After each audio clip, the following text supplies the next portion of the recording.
राधे राधे दोस्तों, जय श्री कृष्णा। आज हम आपको सुनाने जा रहे हैं श्री बृहस्पतिवार की व्रत कथा। भारतवर्ष में एक प्रतापी और दानी राजा राज्य करता था। वह नित्य गरीबों और ब्राह्मणों की सहायता करता था। यह बात इसकी रानी को अच्छी नहीं लगती थी। वह ना ही गरीबों को दान देती और ना ही भगवान का पूजन करती थी, और राजा को भी दान देने से मना किया करती थी। एक दिन राजा शिकार खेलने वन को गए हुए थे, तो रानी महल में अकेली थी। उसी समय बृहस्पति देव साधु के वेश में राजा के महल में भिक्षा के लिए गए और भिक्षा मांगी। रानी ने भिक्षा देने से इनकार कर दिया और कहा कि हे साधु महाराज, मैं तो दान पुण्य से तंग आ गई हूँ।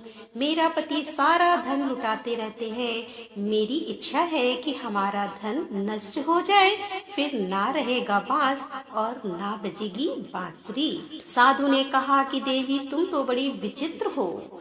धन संतान तो सभी चाहते हैं, पुत्र और लक्ष्मी तो पापी के घर में भी होने चाहिए। यदि तुम्हारे पास अधिक धन है तो भूखों को भोजन दो, प्यासों के लिए प्याऊ बनवाओ और मुसाफिरों के लिए धर्मशालाएं खुलवाओ। जो निर्धन अपनी कुंवारी कन्याओं का विवाह नहीं कर सकते, उनका विवाह करा दो। ऐसे और कई काम हैं जिनके करने से तुम्हारा यश लोक परलोक में फैलेगा। परंतु रानी पर उपदेश का कोई प्रभाव न पड़ा। वह बोली कि महाराज, आप मुझे कुछ न समझाएं। मैं ऐसा धन नहीं चाहती जो हर जगह बांटती फिरूं। साधु ने उत्तर दिया, यदि तुम्हारी ऐसी इच्छा है तो तथास्तु। तुम ऐसा करना कि बृहस्पतिवार को घर लीपकर पीली मिट्टी से अपना सर धोकर स्नान करना, भट्टी चढ़ाकर कपड़े धोना। ऐसा करने से आपका सारा धन नष्ट हो जाएगा। इतना कहकर वह साधु महाराज वहाँ से आलोप हो गए, यानी कि अंतर ध्यान हो गए। साधु के अनुसार कई बातों को पूरा करते हुए रानी को केवल 3 बृहस्पतिवार ही बीते थे कि उसकी समस्त धन संपत्ति नष्ट हो गई। भोजन के लिए राजा का परिवार तरसने लगा। एक दिन राजा ने रानी से बोला कि हे रानी, तुम यहीं रहो, मैं दूसरे देश को जाता हूँ, क्योंकि यहाँ पर सभी लोग मुझे जानते हैं, इसलिए मैं कोई छोटा कार्य नहीं कर सकता। ऐसा कहकर राजा परदेश चला गया। वहाँ पर वह जंगल से लकड़ी काट कर लाता और शहर में बेचता।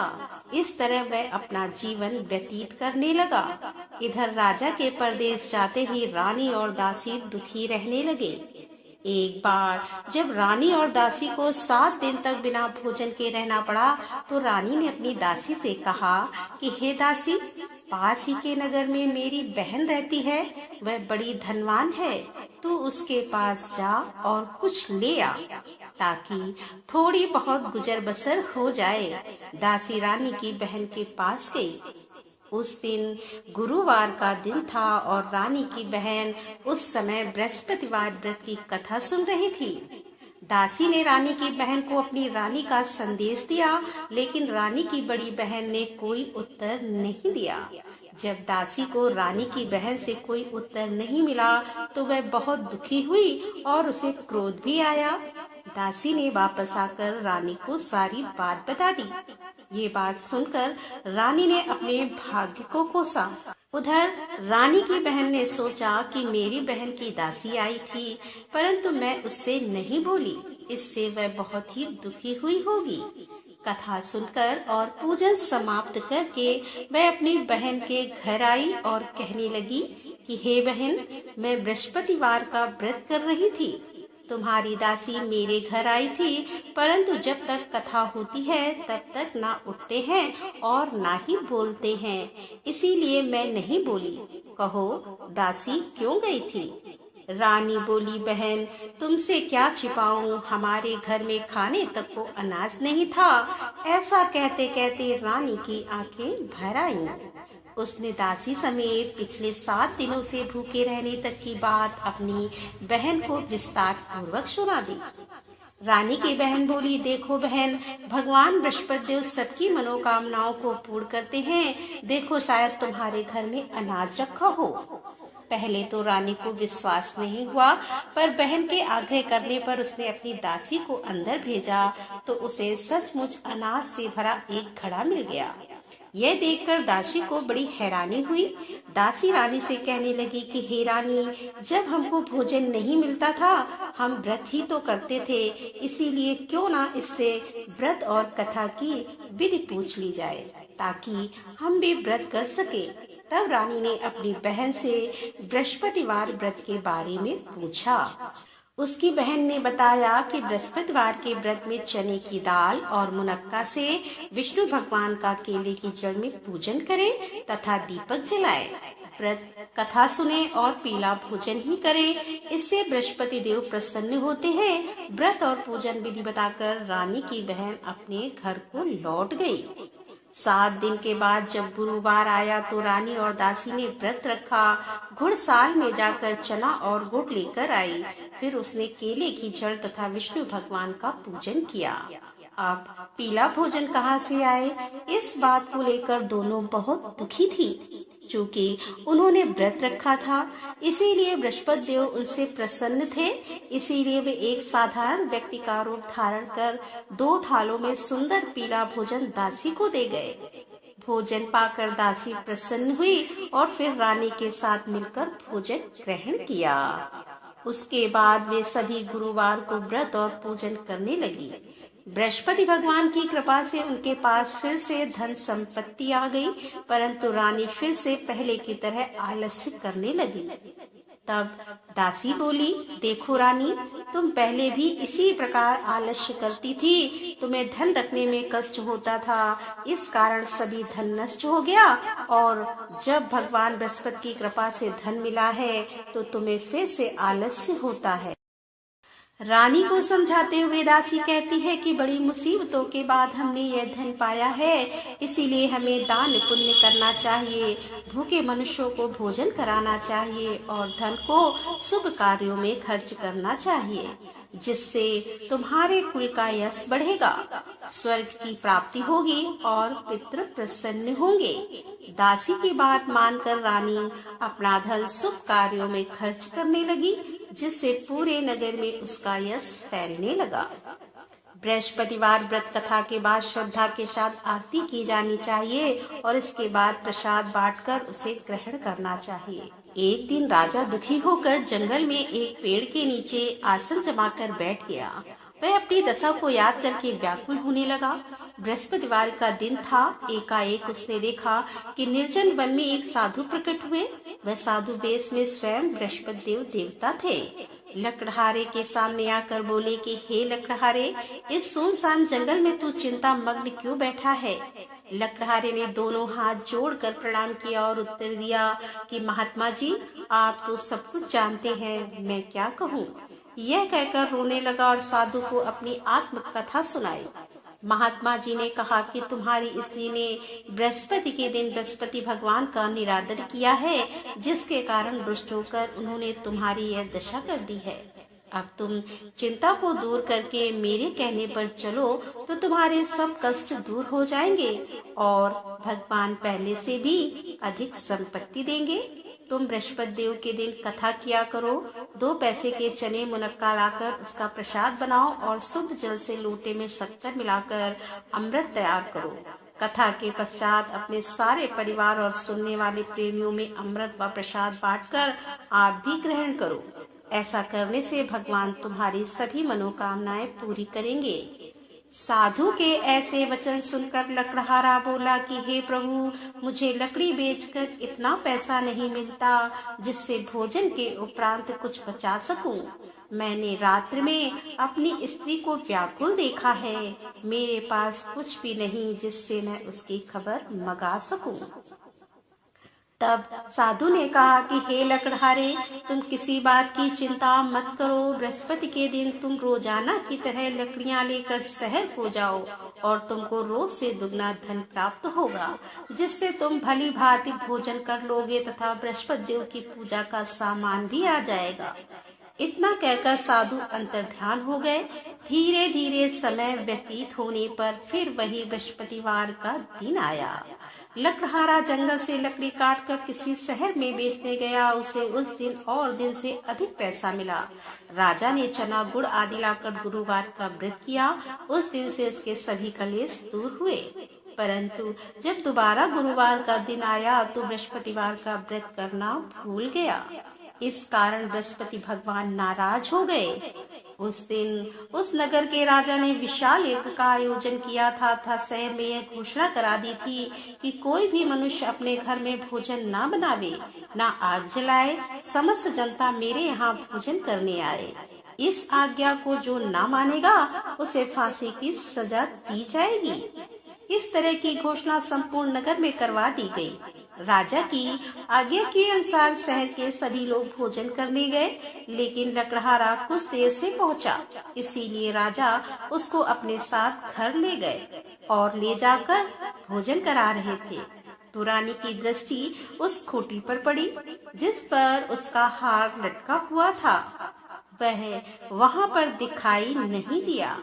रानी ने निश्चय किया कि मेरा हार इस मनुष्य ने चुरा लिया है।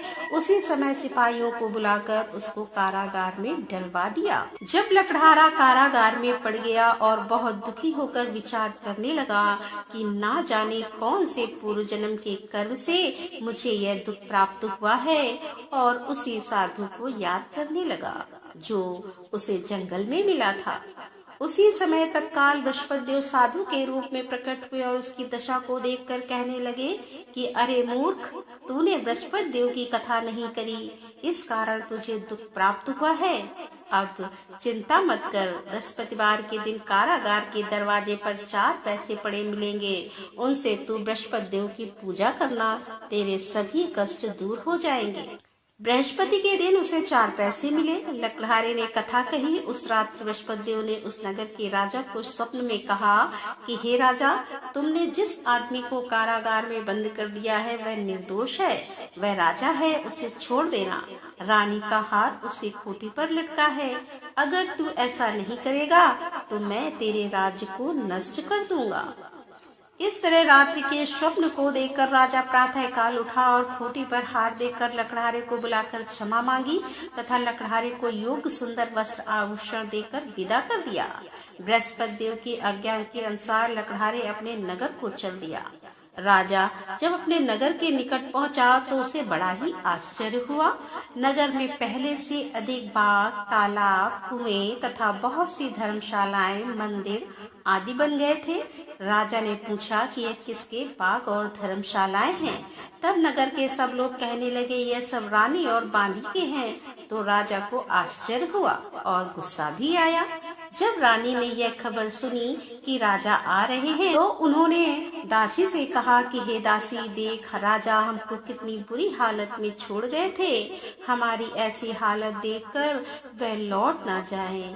इसीलिए तू दरवाजे पर खड़ी हो जा। और आज्ञा के अनुसार दासी दरवाजे पर खड़ी हो गई। राजा आए तो उन्हें अपने साथ लिवा लाई। तब राजा ने क्रोध करके अपनी रानी से पूछा कि यह धन तुम्हें कैसे प्राप्त हुआ है। तब उन्होंने कहा कि हमें यह सब धन बृहस्पति देव के इस व्रत के प्रभाव से प्राप्त हुआ है।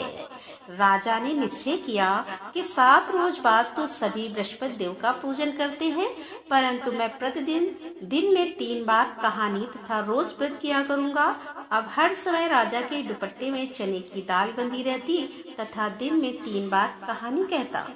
एक रोज राजा ने विचार किया कि चलो अपनी बहन के यहाँ हो आए।